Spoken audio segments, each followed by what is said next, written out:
and gentlemen, good morning. A very warm welcome to day 2 and the finale day of the World Cashew Conference. Once again, we are ready to start, and this one is going to be a packed day in terms of discussions and engagement. I urge you all to please make the most of this session and please ensure that your attention and your engagement with the guests on the panel is at the maximum. Since we are waiting for people to come in, I think this is the perfect time for us to start by thanking our amazing sponsors and our supporting bodies for this conference. The stage is looking gorgeous. We are all set to go, and the people behind the project couldn't have been able to do it without the support of certain people, and we would like to start by thanking our title sponsor, ETG. A big thank you for their support to the conference. Our platinum sponsor, Starling Global and Ideal. Our key sponsors to the conference this year are Prosper Cashew, Ben & Cashew, GDIZ Arise. Preferred Transport and Logistics Partner is MSC Global. Your welcome cocktail dinners were sponsored by Dorado, the Cashew people. The gala dinner was Maersk. Delegate kit sponsor is Mayer. Lanyard sponsor is AFIC Logistics. Delegate badge sponsor is July International DMCC Reinhardt. Preferred technology partner is Nanopix IESS Private Limited. Preferred agri-tech partner is Farm Angel. The lunch yesterday was brought to you by Ascraf International Company Limited, and today's lunch is being brought to you by NES Century Export Limited. Our refreshment sponsor throughout the conference has been Macworld. Our associate sponsors have been Dunamis Shipping and Logistics, CMV, which is Cashew Machines Vietnam, Mekong Tech Group, Vietmold Machine, Afri Ventures, QT, DVK, Wink Corporation. Our women's session sponsors, how many men were there yesterday for the women's session? Can I see your hands up? Well, for the people who weren't there, you really did miss something quite fun. And trust me, the girls had all the fun on the stage, but I've never seen a more eager lot of men in the house. So that was something amazing to watch. And we have those boomerangs, by the way. So everyone, moving on, our women's session sponsors were Jizz, Cashew, Move, Silagri Cashew.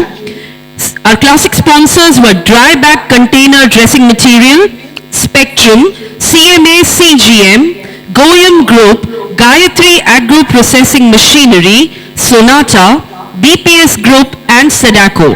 But at the same time, as we say a big thank you to our sponsors, there's also a heartfelt acknowledgement going out to our supporting bodies for all their support, ensuring that people come here, become a part of the knowledge sessions, the networking happens. So a big thank you to our supporting bodies, which was African Cashew Alliance, Nigerian Export Promotion Council, Ejexana, FENAPAV, Benin, Instituto Brazil, Institute of Nuts Mozambique, National Cashew Association of Nigeria, UNPA Burkina Faso, KCMA, TNCPA, CIAB, GCPA, Cashew Association of Cambodia, and Cambodia Cashew Federation. So ladies and gentlemen, as we start with the knowledge session for the day, can I please request you to do a bit of warm-up and give a huge round of applause to each one of these names that I've just listed out for you. Okay, and with this, as we are ready to begin our day 2, so ladies and gentlemen, as you're aware, this year the theme of the conference has been understanding the new drivers of cashew kernel markets and growing demands across all grades of cashew kernels. And let me tell you that the coming up session, I am reminded of one of my most favorite international entertainers of all times. How many of you know Shakira? Can I see your hands up?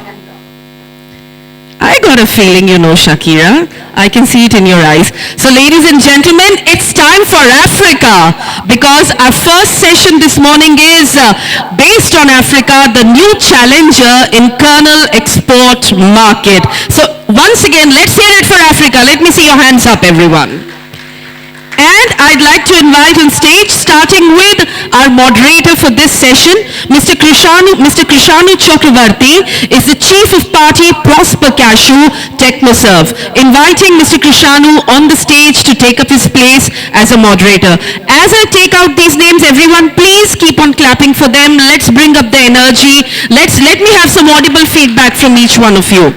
Mr. Chakravarty has been with TechnoServe Prosper Cashew since October 2020, is the key driver of the program TechnoServe, a non-profit organization operating in 29 countries, a leader in harnessing the power of the private sector to help people lift themselves out of poverty.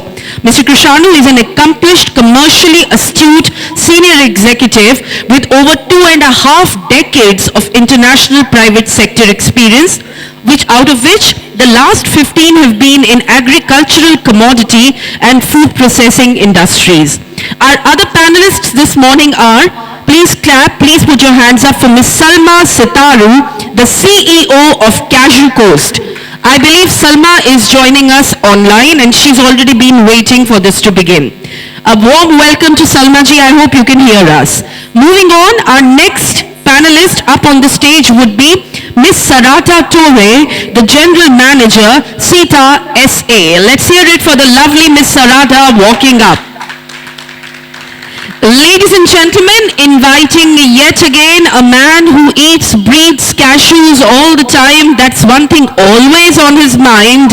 Please put your hands up for Jim Fitzpatrick, the President of Ingredient Sourcing Solutions.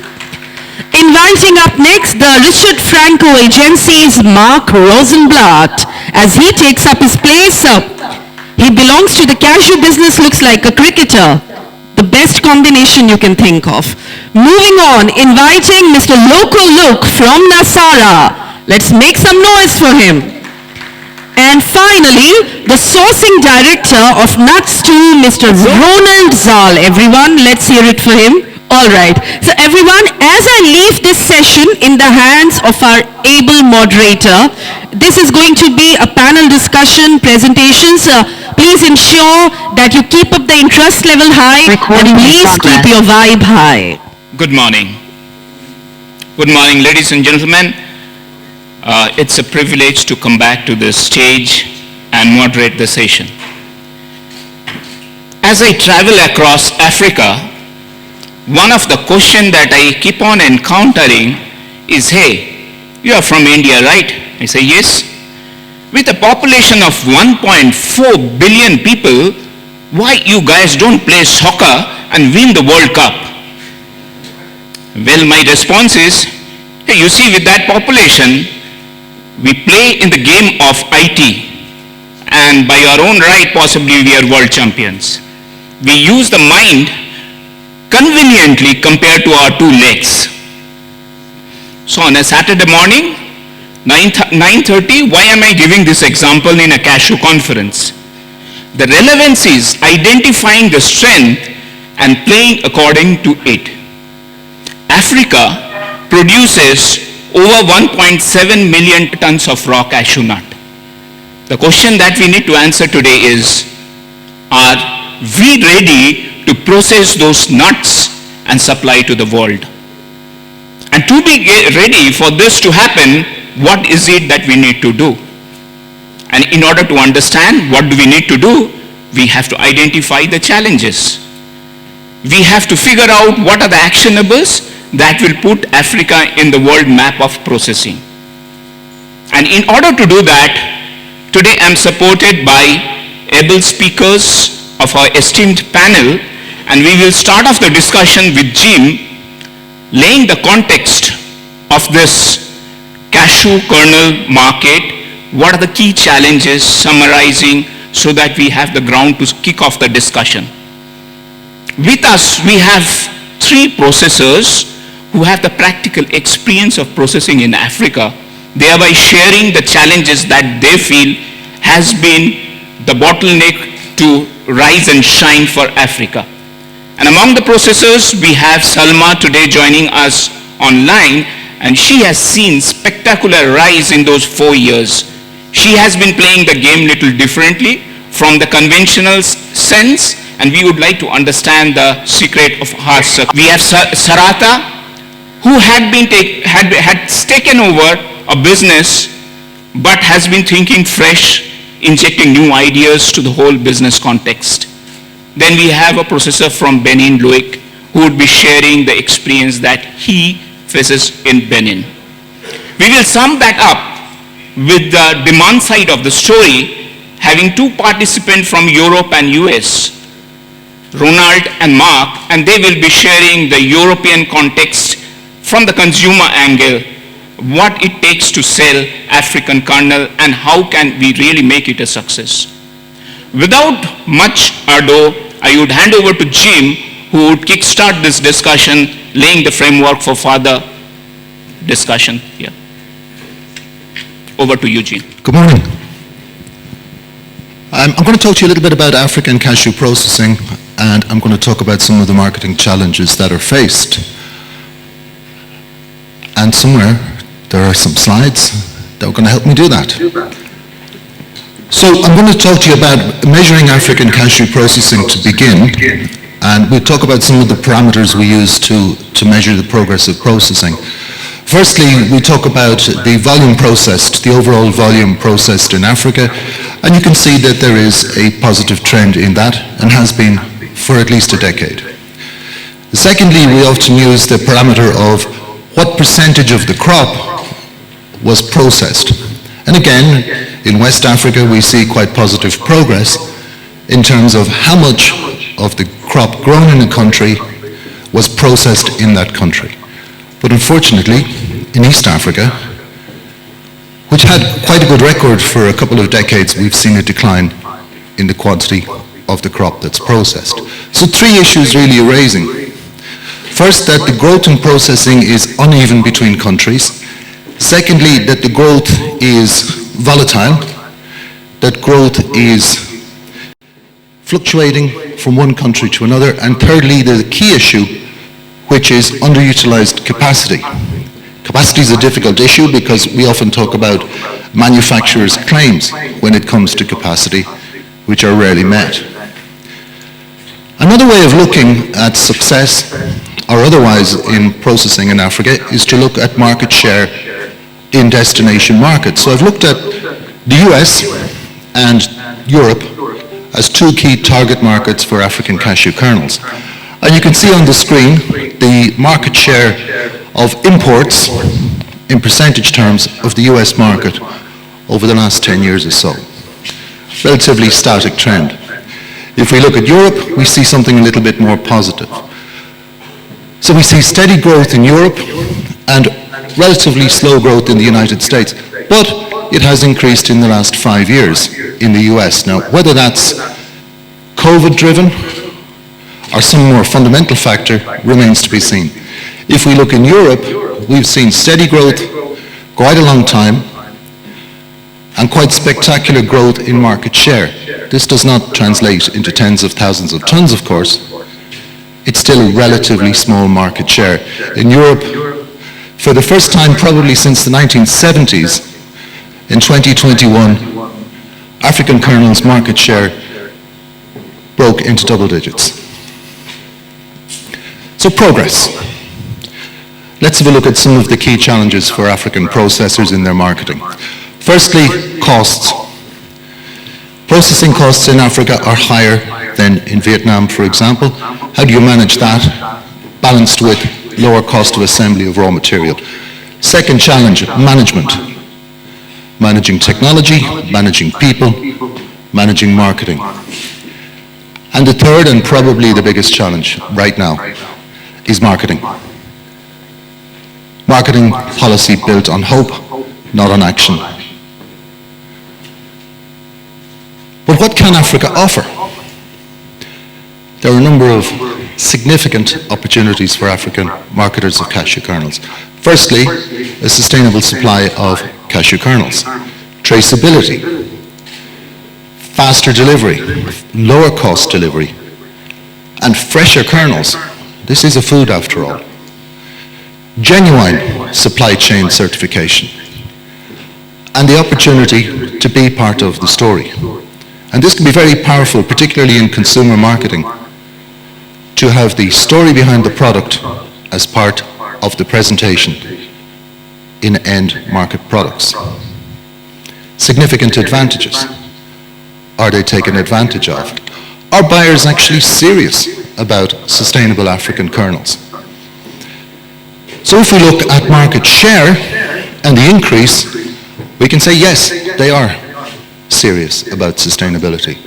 But if we look, for example, at the US market, and we look at the Vietnamese share of the US market, hovering around 89% in recent years, this says, no, price is much more important than sustainability. And if we look at some of the products, some of the consumer products, these are two examples. I don't mean to pick on them, but I did. Vietnam origin, definitely not Vietnam origin. But that's what it says on the bag. And what that says to me is, we don't care about sustainability. That means the job of African processors is to make these buyers care about sustainability and about those advantages that we've just mentioned. So I'll leave you with the proposal. Could this be the future?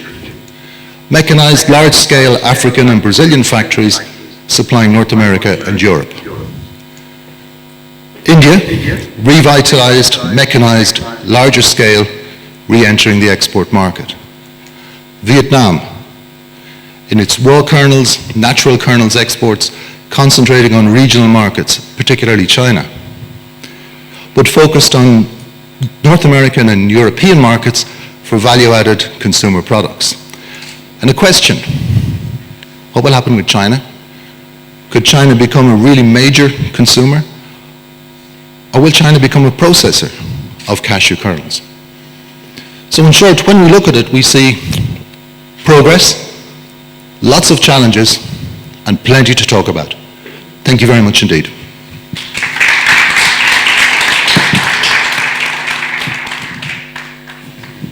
All right, thank you, Jim. I think a few things that Jim has mentioned are of critical importance. One, he talked about the processing cost in Africa is high.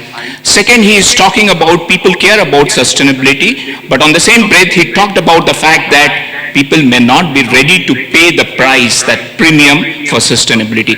Hence, the question arises that how do we decommoditize cashew kernel?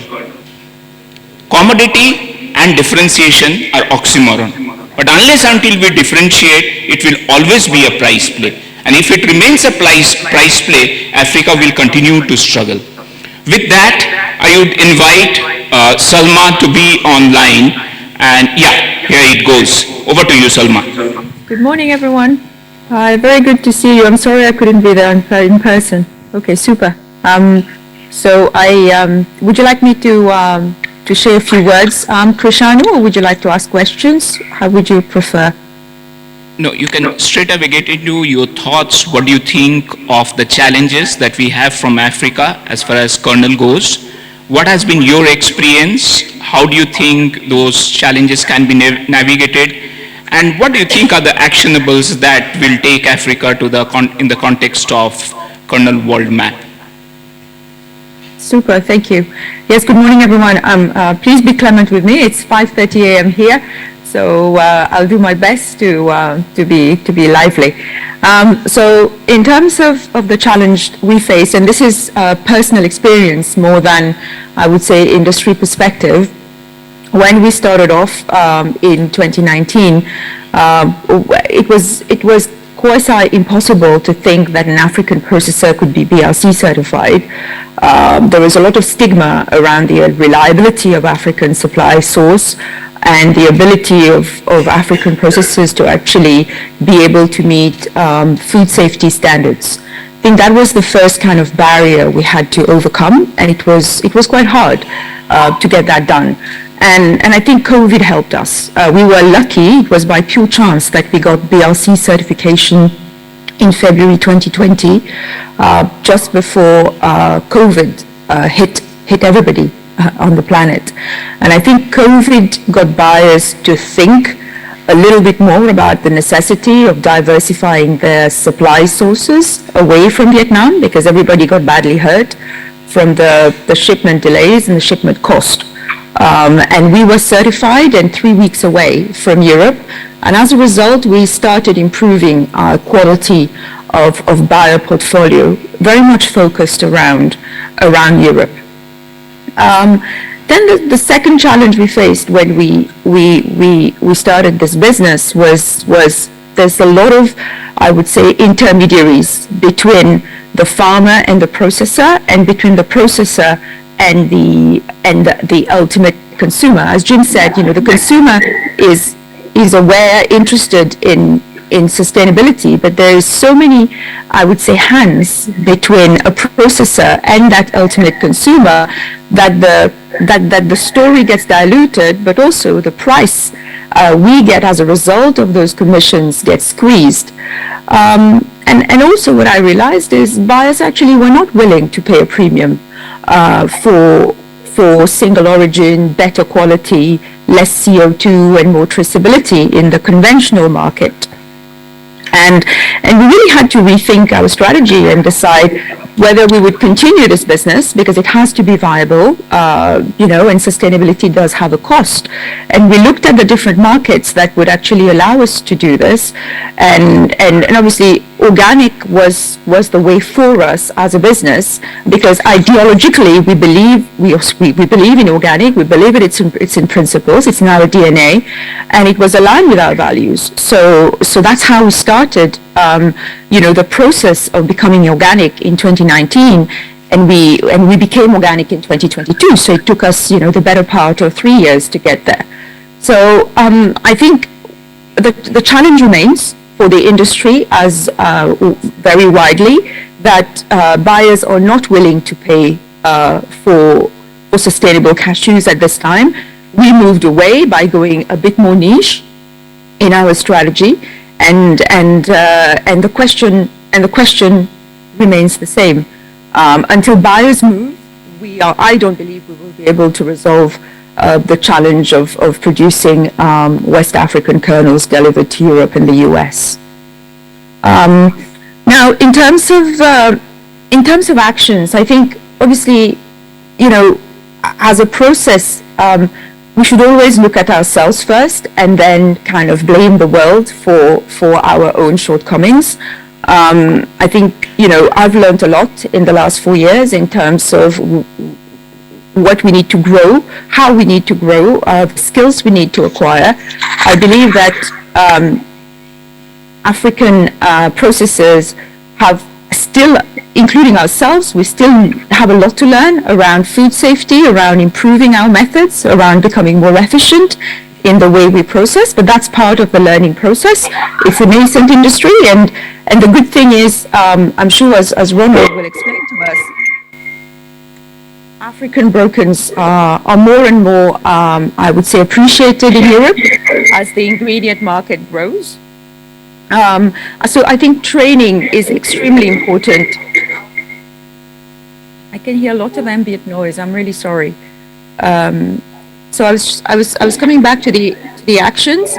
I think training is extremely important. Sorry, can you hear me? So coming back to the actions, I think the first thing is training, as I already mentioned.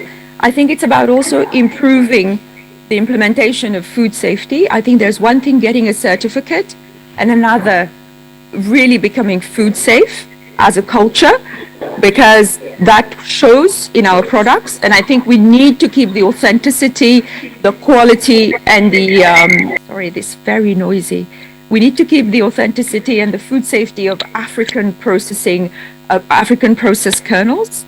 The third thing is we need to digitalize factories, because that helps efficiency, that helps identify pockets of costs that are not being controlled properly. And I think there has to be government action in terms of improving the general quality of cashews from the West African region. I don't think processors alone are able to improve quality in the bush, because that's a humongous task, and the cost of that is not warranted by the conventional market today, or the premium that buyers are willing to pay for African cashew. These were my thoughts, Krishanu. I'm really sorry it's a little bit chopped, but the sound I was hearing a lot of echo. Thank you, Salma. It was perfectly okay, and thank you for the amazing insights. See, for us, Salma's story stands out purely on the merit of the fact that she could identify the strength that she will play on, and that's differentiating her business proposition through organic traceability route. We had a discussion among ourselves in the group earlier, and we figured out that organic may be a niche market today, may not be everyone's cup of tea, but then one needs to figure out whether it's organic, whether it's traceability, whether it's quality, whether it's price. Something needs to be there as a differentiator for the processor. So we are talking strategy at two different levels. One for the African processors, two for the individual processor. And it's a classical example where an individual processor figures out, hey, the strength is in playing organic, and she is determined to play it right. As far as the actionables are concerned, it's pertinent point that left to themselves, African processors will struggle to equip themselves with the skill to play on this game. Therefore, the ecosystem need to support it. With that, I will move on to Sarata, and I would request her to share her experience. Salma, please be online. We'll come back to you with further questions, but thanks a lot for amazing insights. Sarata, over to you. Good morning, everyone, and thank you for being here. Speak with no sight. So, as one of the oldest processors in West Africa, it's a long story because we've been facing a lot of challenges in the past that has been overcome today. But as the second generation of CETA SA, one of the main challenges that we have regards the instability of the market. Like, prices varies. We don't really have a sense of where prices are going. For example, today a price of WW320 can go up, and then we can make prediction and make business plans regarding that, and then after that prices go down, and then buyers come with different prices while you already purchased ASEAN. And this is really something that we have an issue with. Another issue that we have as processor is really the absence of spare parts. It's great to see new technology coming, and I really think that having new technology coming into the market when it comes to machinery, it's very important. But a very big issue that we have is having spare parts. Our factory is located in the north of Ivory Coast, which is around 800 kilometers from Abidjan. But if we have to always order, for example, spare parts in Vietnam for them to come, we have to wait maybe like 1 or 3 months to get to Ivory Coast. And this is crucial when it comes to production in our factory, because 2 months is like if you are already losing time. Another big issue that we have is qualified personnel. Qualified personnel is very important when it comes to a factory, like running a factory and being efficient. Sometimes you have personnel, but they don't give you what you really need. They don't give you the effect that you want. And this is really something that I want to emphasize on. The message that I want to leave here is for buyers. Buyers, we want partnerships. We don't want just transaction. We want partnership. Because we work in rural areas. We make a difference in women's lives that work in a factory every day that comes. And because of their work, they can nourish their families. But we want our partners, our clients, to just come to our factory, go there, see what's going on, see what we are also doing on the ground for the communities, and see how they can help. If we don't have any feedback, how can we do better? this is really a challenge that we had and we want to improve on. On the other side, there's a lot of advantages also. Because today, I really want to thank the Ivorian government and the CCA for all the policies that they have been putting into place to help the processors, like us as processors.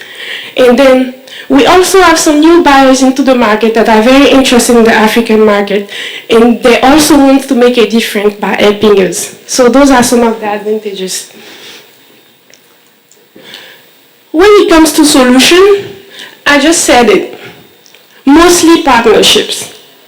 Because we as processors, especially in local processors, we have to borrow money at the bank, which is expensive. But then if you have a strong partner that helps you, that believes in you, the bank will help, but together we can do better. We can go beyond measures. And this is really something that I want to emphasize on when it comes to solution. Also, getting technical and financial assistance. And this is really something that is important. Getting technical assistance. And for that, I would like to thank all the organizations such as Prospect Cashew, JIV, all those organizations that are put into place to help us as processors, getting technical and financial assistance. Another thing that I realized coming with my experience in this new market is the fact that we have to understand what is the demand of the final consumer. This is the only way we're going to be able to be productive. This is the only way we're going to be able to give the quality that the market needs. We have to understand this market. How can we do that if our traders, our brokers are not working with us together? If we don't get any feedbacks on what's good, what's bad, how can we do better? It's like if you are doing something every day, if somebody doesn't tell you, okay, this is what you should do better, here are the feedback I'm giving you, how can you do better? This is the type of assistance that we need as processors. Well, and then those are the actionable. When I mean that action is very important, action on both sides, on the buyer side and in our side. Our responsibility as processors is to give the best quality that we have, the best work that we can give. This is so important. Why? Not only do you buyers count on us, but also we have people that count on us, and this is so important. Solidify our partnerships.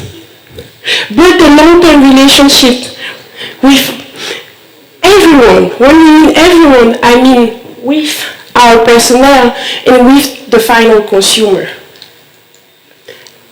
And lastly, I would like to speak a little bit about my CETA experience. When I came into CETA, there was something, I saw a great potential. We were working with one client, and I felt like, okay, what can we do better? What type of market we can touch? What is the difference we can provide? And by that, I tried to work with Prospect Cashew. I went to trade shows. I went to different conferences. And then now we have diversified our portfolio. A lot of people are asking us nuts, but what we want are partners. We want to create new partnerships. And finally, I will leave you with that. Satisfying our clients is our main priority, but we cannot do this alone. Thank you so much.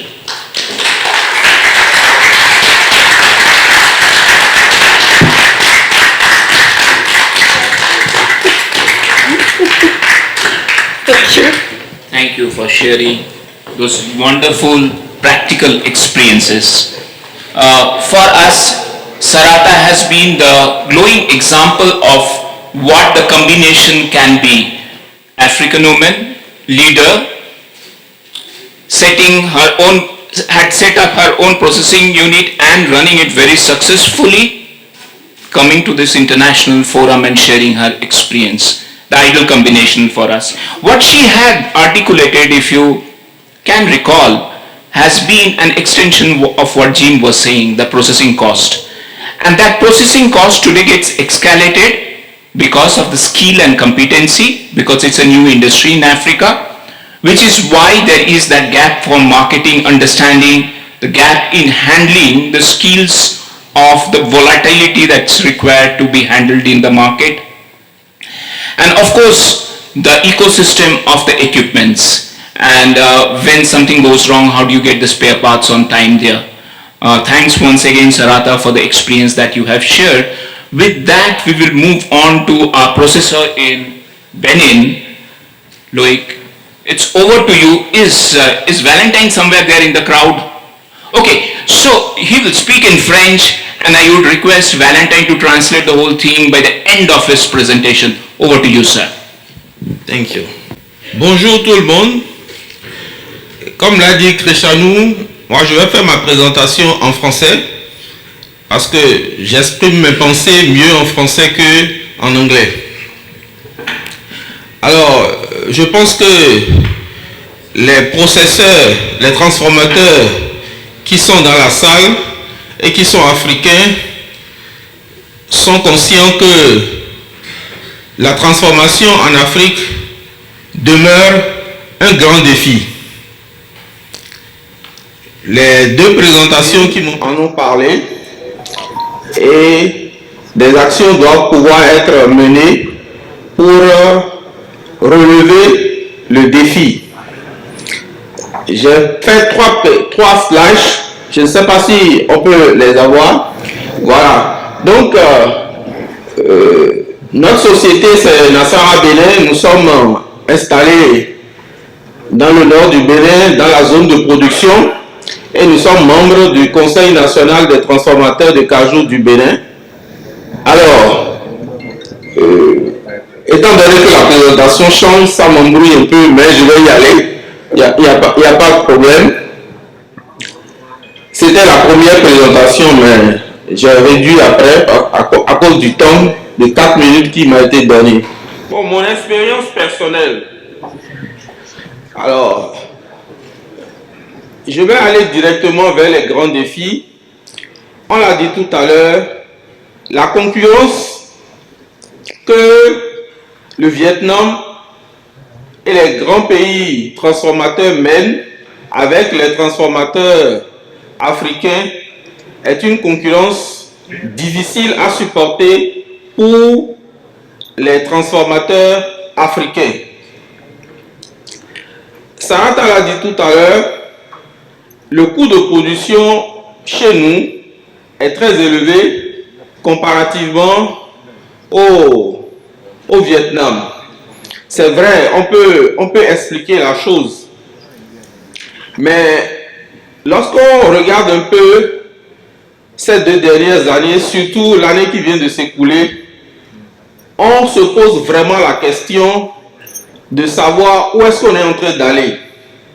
Vous êtes d'accord avec moi que les noix de cajou ont coûté très cher en Afrique pour les processeurs. Mais comment se fait-il que les Vietnamiens qui achètent aussi bien en Asie qu'en Afrique, comment se fait-il qu'ils offrent des prix aussi bas sur le marché international? Quand je prends le cas du Bénin, aucun transformateur ne peut dire qu'il a gagné de l'argent en 2022.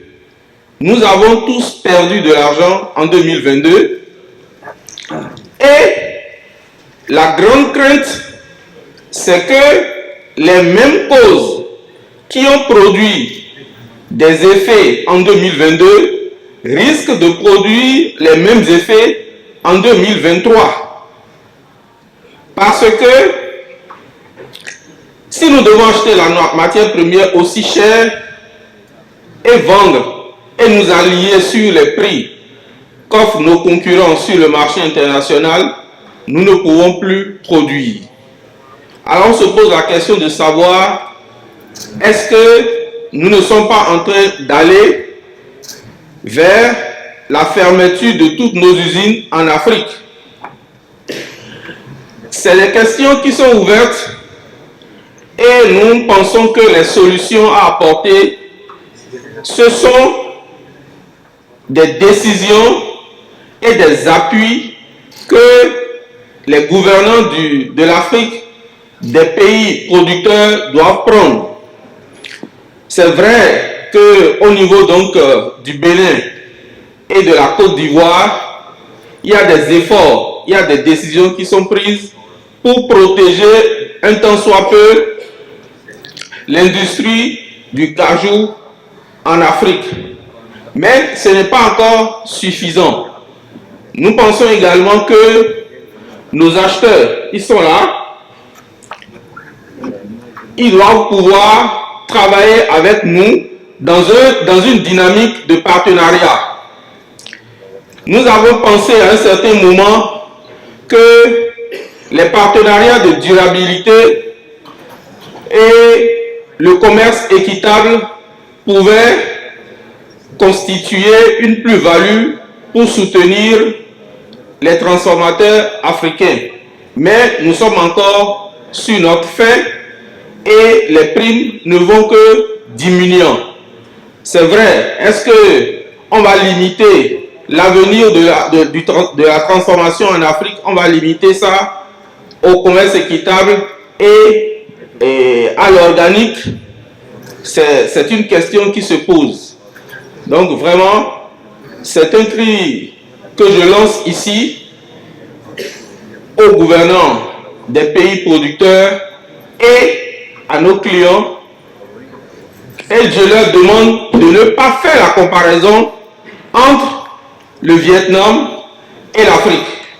Si on fait cette comparaison-là, ce n'est pas juste, parce que la qualité des amandes de l'Afrique, c'est différent, même si à vue d'œil, ce n'est pas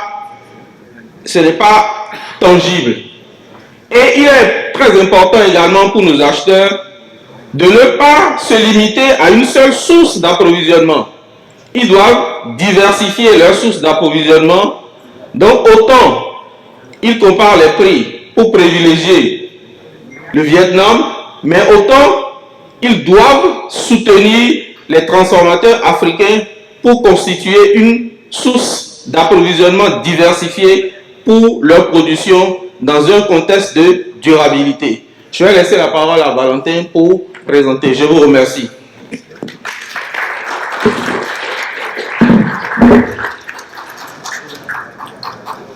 It's like everybody has understood what he said because you are clapping.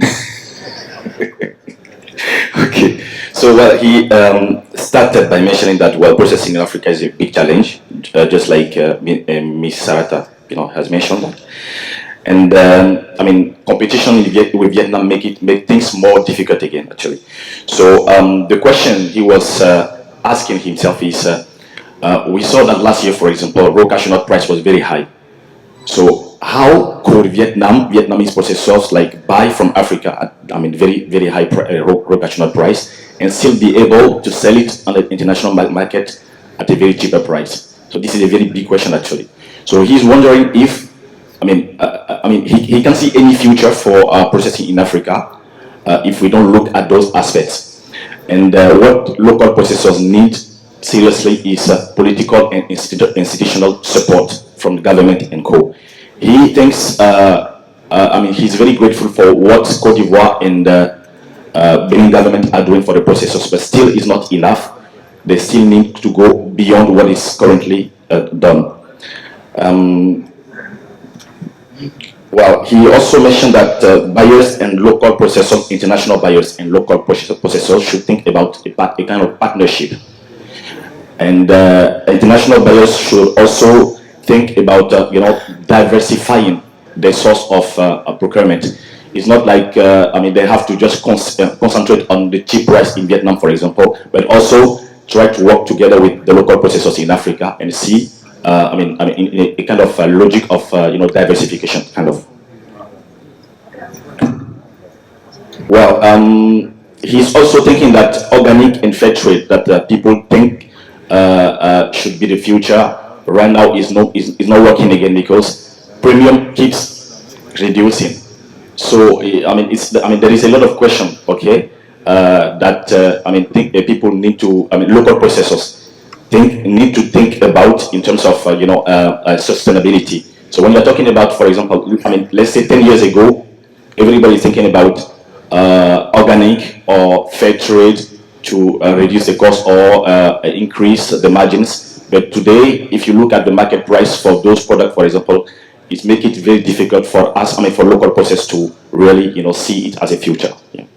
So thank you. Thank you, Valentine. And thank you, Loic. Your extempo was certainly better than the presentation, and you had raised more questions than the answer, and that's the objective of the forum. We need to raise the right set of questions which can be answered today, later on, whenever the time permits. With that, we will move on to the consumer side of the story, the demand side of the story. We'll start off with Europe, and then we'll follow up with US. So over to you, Ronald, to take us through the Europe market, the understanding of the African kernel. Thank you. Thank you. I'm Ronald Zaal, working as sourcing director at Nuts2 in the Netherlands. Nuts2 is an import and export company of nuts and dried fruits. And as such, we've been busy with marketing African cashews into Europe for quite a long time already. We even are operating our own factories in Burkina Faso and Benin as well. What we've been doing over the past, I would say, decade is a lot of storytelling within the European market on African cashews, as what other processors are doing as well. Now, those stories are mainly going about fair pricing for the farmers, traceability, CO2 reduction, organic, things like. We see that such initiatives are quite successful.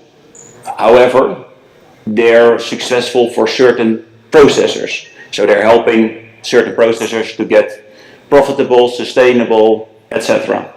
However, the disadvantage of this is it remains a niche. It's growing a bit, but it's not growing super fast.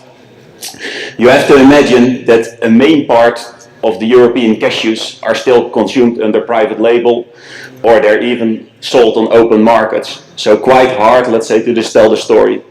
I think the storytelling still needs to take place, and it is of course important to get customers aware about the African cashews, but the real trick will be, let's say, how can we get African cashews from niche towards mainstream? And also, what we saw, let's say, over the past 2 years is also due to the economic crisis or gas crisis in Europe, is that consumers are less interested to pay a lot for nice products like this. They're shifting in that case more to other brands. So what we see happening now also in the European market is another thing. We see that more and more people in Europe are concerned about healthy food. So in that sense, that's changing also a bit for cashews, where we saw in the past that all the cashews in Europe were mainly consumed as snack, which was roasted, oil roasters, etc. You now see that the consumption is changing also a bit to raw consumption or dry roasted consumption. You see now appearing that people in Europe are having an app on their phone, taking in, let's say, checking on calories, etc. Next to that, in Europe, you see on a lot of products, you see appearing Nutri-scores. So people are seeing, okay, is it good for your health, yes or no? And people are getting more concerned about that. I think that it's a positive element, let's say, also for the African story. We see that African cashews are crunchy, but also the food safety, which is needed, let's say, for raw consumption, is also quite okay. Other thing what we're seeing in Europe is that meat gets more expensive, but people still need their proteins. So we still see, therefore, that raw consumption of cashews gets more, but also we see that other things, let's say, are happening. So cashew burgers are coming there, cashew drinks, cashew paste, just products, let's say, where people get their proteins from. And that's quite interesting also for the African story. Because from the past, you see that the European market was mainly importing the main grades from Vietnam, from India, etc. So like the WW320s, 240s, 450s, things like. But from Africa, you see 26 different grades coming in. So, and with the products like, for example, cashew drinks with cashew paste, it could be interesting also to integrate off-grades, what you call off-grades, into those products. So there could be some extra value addition on that side. Although most of the buyers doing these things are all industrial, so something needs to happen because it's done not, again, really an off-grade, but more an industrial grade. So also in terms of quality, what needs to be delivered, it's higher. Also what we see is in the EU is that there's becoming a more and stricter regulation with regards to MRLs. MRLs which were maximum residue limits. So we see maximum residue limits which were not there before are now being there. And that makes that it's getting more, that you need to be more aware about the supply chain on things, what could be coming in, like pesticides, etc., moismoa, things like, over time. And that makes that the control of the supply chain needs to be good, because in case something happens, you need to be aware about it. Also, you see laboratories are improving in Europe. So in Germany and Italy, the laboratories can trace more than what it was before. So which makes also to be that control over the supply chain is more important. So in that sense, processing cashew in origin, where you have a good traceability and control over the complete supply chain, gets more important. Next to that, we see that next to the Nutri-scores, you see also some supermarkets coming up with eco-scores on their product.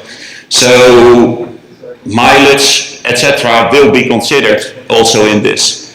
And what you see as well is that the EU, let's say, is bringing up also the Green Deal, what they call. So what the ambition of the EU is to be in 2050 the first climate neutral continent, which means for the food sector as well, that they want to reduce the energy input in food by 30%, which could have its impact on cashews in the future as well.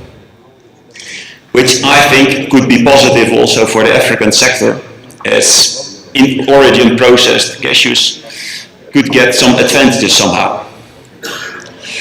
Yeah, what will this bring? Now, the European market, from my side, let's say, will get more complicated to supply towards the future.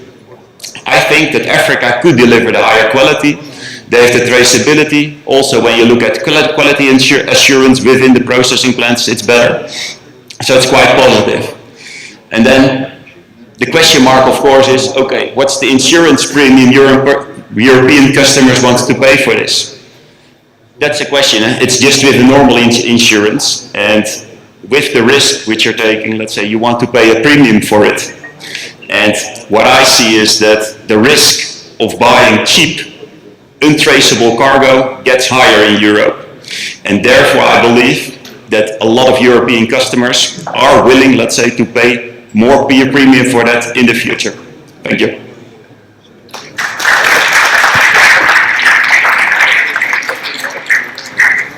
Thank you, that was great. Marc, over to you. Thank you everyone here. Thanks for having me here to speak. With the Richard Franco Agency, we've been a distributor of cashew kernels since the 1940s. And today we really want to talk about our perspective on African kernel production. We've been bringing in African kernels for years and years. We were purchasing millions of pounds in the 1980s from Kaju de Mozambique. Quality was excellent, people loved it. Unfortunately, various economic situations occurred. They received less governmental support, and unfortunately the company went away. I think some of those benefits and challenges still exist today, and I really have to commend everybody on the stage and people in the audience I'm so impressed at what you've accomplished.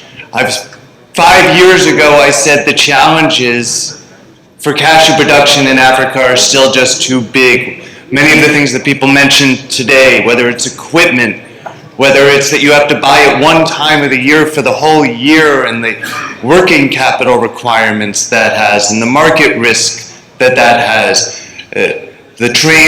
not having the trained labor, there's many impediments. And yet, look at all the success that people have had over the last few years. It's truly impressive. I think you're making an excellent product. We're all impressed, and hopefully as things grow, you get to that critical mass. You have equipment providers. You have other things that will make things easier over time. So as I started to say, quality of African cashew kernels has been excellent. Everybody who has it and sees the cashew kernels you produce is impressed with the product you are making. However, the people who can really use it are mainly in the niche areas. So one of the biggest growth areas we've seen for African cashew kernels lately has been honestly replacing people who were really focused on using Indian kernels in the niche market. They had a perceived premium quality, but the price just got too high. African kernels have been a perfect substitute for that, and we've seen a real growth in that area. This is for people who want something whiter and crisper, which you are generally providing, and often being sold in the raw market. There's also a real need to diversify beyond Vietnam. As we said before, the United States is bringing in now approximately 90% of their cashew kernels from Vietnam. If nothing else, that's just too dangerous. Who knows what could happen in the global economy, various things. We need to have more diversification of supply. It's been going the other way, and African kernels really presents the best opportunity to help moving things back towards a more diversified global supply base. That said, there's a lot of challenges. So as I think we mentioned before, there was a real benefit during the end of COVID with the freight rates. The freight from West Africa was and from Africa in general, was much cheaper than from Vietnam. Unfortunately, that's moved the other way now, and the freight costs from Africa are actually meaningfully higher than Vietnam. So that benefit has gone away, and we got to find other ways to sort of replace it. Unfortunately, America is a very price-sensitive market, so it's hard to get large premiums. As I mentioned before, where we're really seeing the benefit is in the niche markets. But to get to the next level, we have to get beyond niche, as we were talking about with Europe. The US is the same. The big problem is much of the sales in the US are in very large volume products, millions and millions and millions of pounds of a particular grade going into one product, one SKU. If you can't get the volume you need of one consistent quality, then you have to source from various different areas. If you're putting those different areas in the same product, there's no benefit to paying more money for a premium product if it's only a small percentage of the goods going in. The consumer gets a good product one day, buys the same product the next day, it comes from a different origin, it's something different. You can't put out a marketing message because you're not using 100% from that area. You can't say African kernels if you need to also put Vietnamese in. So that's one of the big challenges we've had in trying to get beyond that niche market into a mainstream while promoting the benefits that the African kernels really provide. A few other comments just to give a little bit of feedback. As I mentioned, many people love the kernels that are being produced. They tend to be whiter, drier, crisper than many of the kernels coming from Vietnam. At the same time, some people have expressed concerns about these same qualities. While they're excellent when selling the product raw, sometimes when you're roasting, The product has some breakage in transit and then further breakage during the roasting process. As somebody said, it's like a porcelain doll. It looks absolutely beautiful when you see it, but it can also be very fragile. So it's important to understand your customers' needs. For the customers who are using it raw, having that dry, crisp product is great. But if we're also targeting the larger roasted segment, we have to make sure that we address the breakage issue. Great thing about the US market is that we do use all grades. Over the last many years, we've really focused on how do we create partnerships with suppliers and utilize their whole production. You don't just make W320s, W240s, you make all the grades. So you need partners to work with you to utilize all those grades. Taking the large pieces and the splits and the other broken grades. In the US, there's a lot of halves and pieces product on the shelf. It's a more of a discount product that consumers enjoy. They can get cashews at a lower price point. Having some second quality, even some third quality for coated products. Having butter manufacturing that can use the lower grades that may not work as a snack. So working with customers to try and make sure they're utilizing your whole production so that you're not only selling the high demand grades and being left with all the other things. So thank you very much. I appreciate your time. Thank you, Marc, and thank you, Ronald. I think the insights those have been shared by the markets will help the African kernel processors to understand the requirement of the market and accordingly play the game. We are running out of time. At this point in time, I would like to throw open the floor for any questions from the audience, and then we'll wrap it up. Hello, good morning. Indian market is paying around 10 to 15% premium on Benin raw cashew. And now as I'm seeing that the production is going up, would any other market, do you think that it will pay a premium on Benin kernels also, as Indian market is paying premium on Benin raw cashew? And if it will be banned, as I am hearing, do you think that it can generate the same revenue as India is paying? Great question, but I don't think on this. Jim, you are the best person to answer this.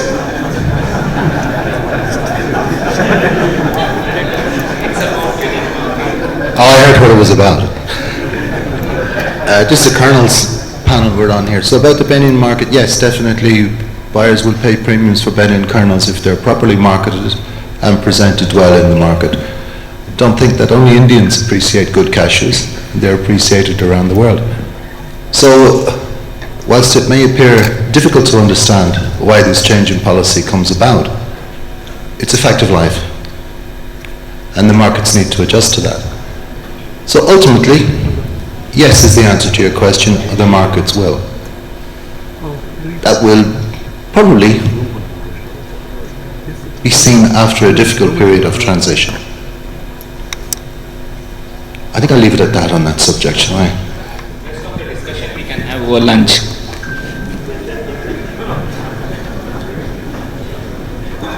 Yeah, please go ahead. Your name please before you ask the question. Okay, my name is Sarata from Cambodia.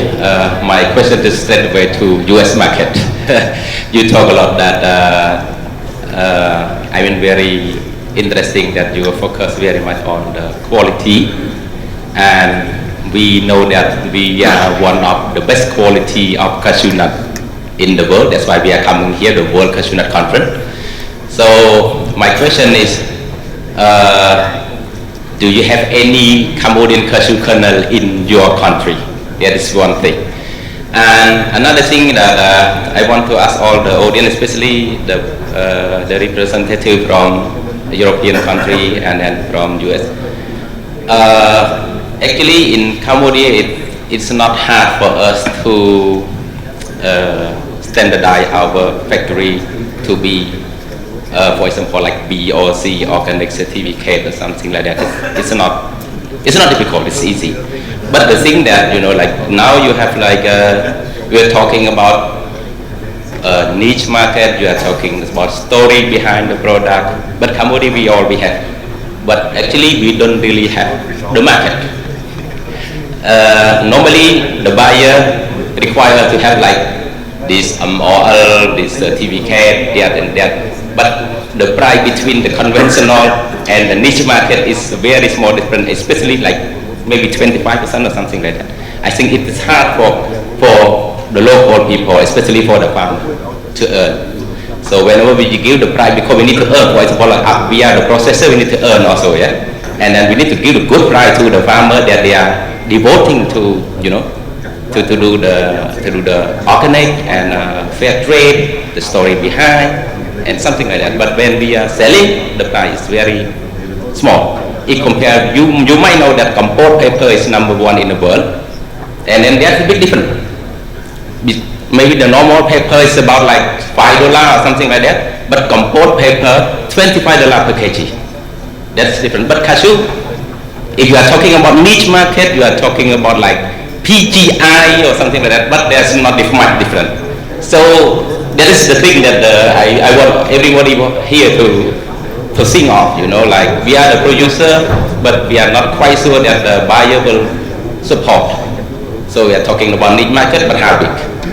So this kind of thing that we want to get a good advice from you, and we want, you know, every people who produce the cashew nut in their own country, and then they can sell with by the origin of the country, and the country like US, the country like European country that you need to support for their own. Otherwise, it is hard for the farmer. So it's more about a question a little bit, and maybe something, I don't know, but maybe the floor is yours to answer. Thank you. Thank you. So, yes, we're familiar with Cambodian cashews. Have an excellent reputation. Unfortunately, the vast majority of Cambodian cashews we receive come from Cambodia and RCN processed in Vietnam. So we know it's very good. We have customers who ask for Cambodian RCN, product produced from Cambodian RCN, especially for niche products. A customer who wants a skin-on W180, that must be Cambodian. You know, so there's certainly good advantages on the RCN side. I must be honest, we're not that familiar with Cambodian production. And it's very, very small, as far as I'm aware, product coming to the US from a Cambodian factory.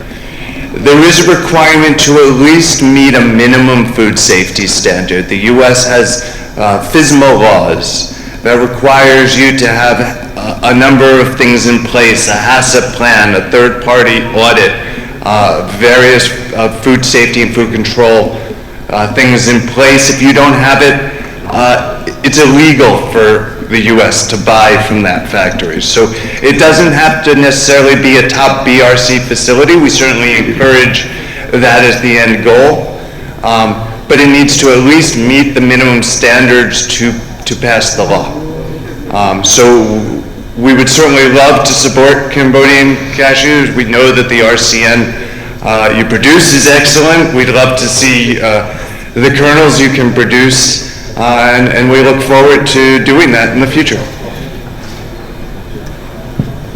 Thank you. With that, we will bring this to a close. Thank you, audience, for being patient. Thank you for your time. Thank you, esteemed speakers, for sharing the insights. Thanks. Thank you so much, Krishanu sir. Everyone, may I request you to stay on the stage, please. Requesting all the guests, please stay back on the stage.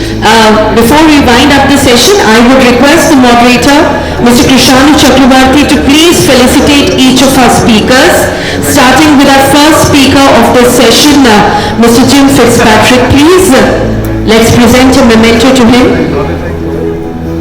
That's another picture for you, sir. All right, and moving on, a big thank you to Miss Sarata. Everyone, let's hear it for Miss Sarata. If I wasn't holding a mic, I'd clap for you, ma'am. You're looking gorgeous this morning. At this point, if we still have Ms. Salma with us online, can we please give her a resounding round of applause? A big thank you going out to Mr. Loco Luc.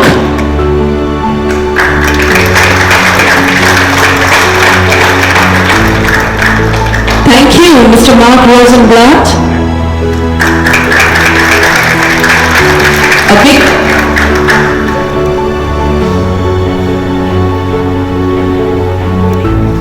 A big thank you to Mr. Ronald Zaal. Okay, so this is just for the update of Ms. Salma, who is still online with us, that we do have a memento for her as well, which will be handed over to Mr. Kareem so that he can bring it back to her. With this, may I request Mr. Rajkumar to please join us on the stage. Requesting Mr. Rajkumar to please join us on the stage, present a memento to Mr. Krishanu for his very, very zealous and very, very fantastic moderation of this session. Let's hear it for the panel and the moderator, please.